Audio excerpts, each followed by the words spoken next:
নমস্কার, good morning বেঙ্গলে আপনাদের স্বাগত। আপনাদের সঙ্গে আমি গৌরব। প্রথমে যে খবরের দিকে চোখ রাখবো, আরজিকর কাণ্ডে জেলে প্রাক্তন অভিজিৎ। তবে তারপরে প্রশ্ন উঠেছিল কে হচ্ছেন টালা থানার নতুন ওসি। এবার সামনে এলো নাম। টালা থানার ওসি হিসেবে দায়িত্ব নিলেন মলয় কুমার দত্ত। আরজিকরের তরুণী চিকিৎসককে ধর্ষণ এবং খুনের ঘটনায় ইতিমধ্যেই সিবিআইয়ের হাতে গ্রেপ্তার হয়েছেন টালা থানার তৎকালীন ওসি অভিজিৎ মণ্ডল। এরপর শ্যামপুকুর থানার অ্যাডিশনাল ওসি মলয় কুমার দত্তকে টালা থানার ওসি হিসাবে অতিরিক্ত দায়িত্ব দেওয়া হয়েছিল। বৃহস্পতিবার তাকেই ওসি করা হলো টালা থানার।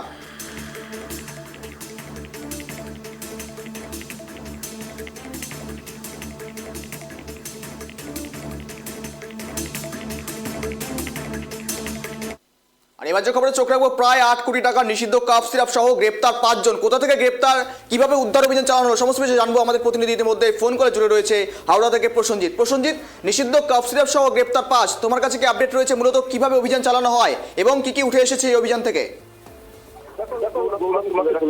হাওড়া থানার অন্তর্গত ফুলগড় ইন্ডাস্ট্রিয়াল পার্কে গুদামের ভিতর থেকে প্রায় 8 কোটি টাকার নিষিদ্ধ কাপ সিরাপ উদ্ধার করে এবং তার সঙ্গে গ্রেপ্তার করা হয় 5 জনকে। তবে সাকরাইল থানার এবং এর মাঝে ফুলগড়ে যে ইন্ডাস্ট্রিয়াল পার্ক রয়েছে তারই ভেতরে গোয়েন্দা বিভাগ এবং সাকরাইল থানার পুলিশ আধিকারিকরা তারা গোপন সূত্রে খবর পায় যে সেখানে নিষিদ্ধ কাপ সিরাপ সাপ্লাই করার জন্য বিভিন্ন রাজ্যে পাড়ি দেবে, এরকমটাই তাদের কাছে খবর সূত্র মারফত ছিল এবং এই মতো অবস্থায় তারা অভিযান চালায় এবং সেই অভিযানে প্রায় যেটা জানা যাচ্ছে যে 8 কোটি টাকা নিষিদ্ধ কাপ সিরাপ উদ্ধার করে এবং তার সঙ্গে 5 জনকে গ্রেপ্তার করা হয়েছে। আজকে তাদেরকে হাওড়া আদালতে তোলা হবে এবং তাদের কাছ থেকে আর কোথায় কোথায় এই কাপ সিরাপের রমরমা যে তাদের যে ব্যবসা চলছে সেই ব্যবসায় রয়েছে সমস্ত বিষয় গোয়েন্দাকারীরা তারা জানবেন এবং গোটা বিষয়টাকে তারা খতিয়ে দেখবে, এরকমটাই পুলিশ সূত্র মারফত খবর পাওয়া যাচ্ছে। গৌরব, কিন্তু প্রসেনজিৎ, একটা প্রশ্ন উঠে আসছে, কিভাবে চলছে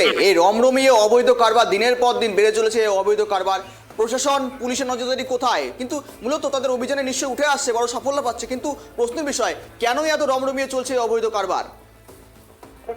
যেটা গৌরব বলে রাখুন, সাকরাইল থানা এবং তার পাশাপাশি এই যে ইন্ডাস্ট্রিয়াল পার্কের ভেতরে এরকম ভাবে গোপন ভাবে তারা এই কাপ সিরাপ পেটি করে তারা বিভিন্ন রাজ্যে পাড়ি দিচ্ছিল। কিন্তু যেটা জানা যাচ্ছে যে এই কাপ সিরাপ কোথা থেকে আসছে বা কোথার এই লিঙ্ক রয়েছে সমস্ত বিষয়টাকে তারা খতিয়ে দেখছে এবং প্রশাসনের আধিকারিকরা তারাও কিন্তু গোয়েন্দার টিম তারাও কাজ করছে। তবে এই সাফল্যের সাথে যে 5 জনকে আটক করা হয়েছে তাদের কাছ থেকে আরো সূত্র মারফত কোথা থেকে গোপন কাপ সিরাপ কোথা থেকে তৈরি হচ্ছে বা কোথা থেকে তার ম্যানুফ্যাকচারিং গোটা বিষয়টাকে তারা খতিয়ে দেখার চেষ্টা চালাচ্ছে। তবে যতক্ষণ না আজকে তাদেরকে হাওড়া আদালতে তোলা হবে, তাদেরকে পুলিশ রিমান্ডে নিয়ে তাদের কাছ থেকে আরো কিছু বেশ কিছু তথ্য পাওয়ার সম্ভাবনা রয়েছে এবং গোটা বিষয়টাকে তারা গোয়েন্দাকারীরা তারা তদন্ত করছে এবং এই তদন্তের মধ্যে আরো কিছু সাফল্য উঠে আসতে পারে হাওড়া সিটি।